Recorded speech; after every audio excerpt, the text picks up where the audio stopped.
This is Marie Per Vlogs and welcome to my YouTube channel. Ang ating lulutuin ngayon is denengdeng, fresh from the farm. Ayan. At ito po ang ating mga ingredients. Of course, ang ating saluyot. Napaka-fresh po yan. Next is ang ating dahon ng ampalaya.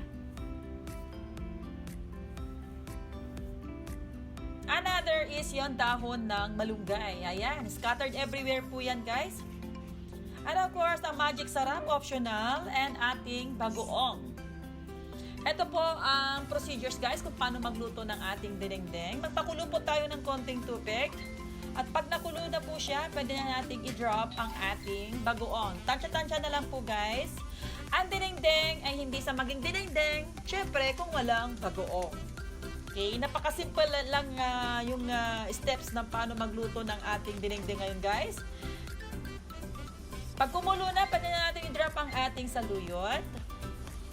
Yan, pwede na natin haluin or lagyan ulit ng dahon ng kamote. Isang masustansyang recipe po, guys, para sa ating lahat, which is all rich and vitamin A. Hindi lang sa napakasimple, napaka-affordable po yan, guys. Marami po yan sa ating mga palipaligid. Mostly libre po yan.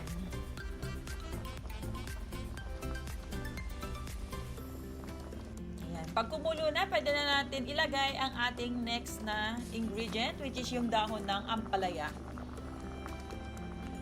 Dapat hindi tumatagal yung mga gulay-gulay kasi hindi siya masarap pag na-overcook po yan.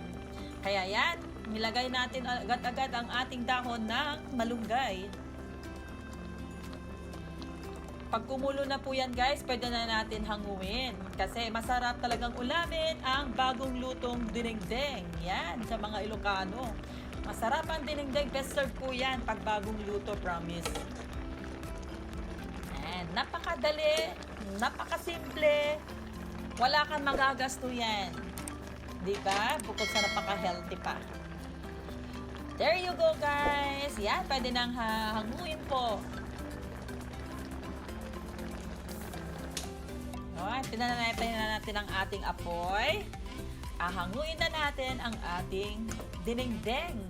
Presenting our newly cooked denengdeng. Fresh from the farm. Ayan, thank you guys for watching. Please like, share, and subscribe my YouTube channel, Marie Per Vlogs. Thank you.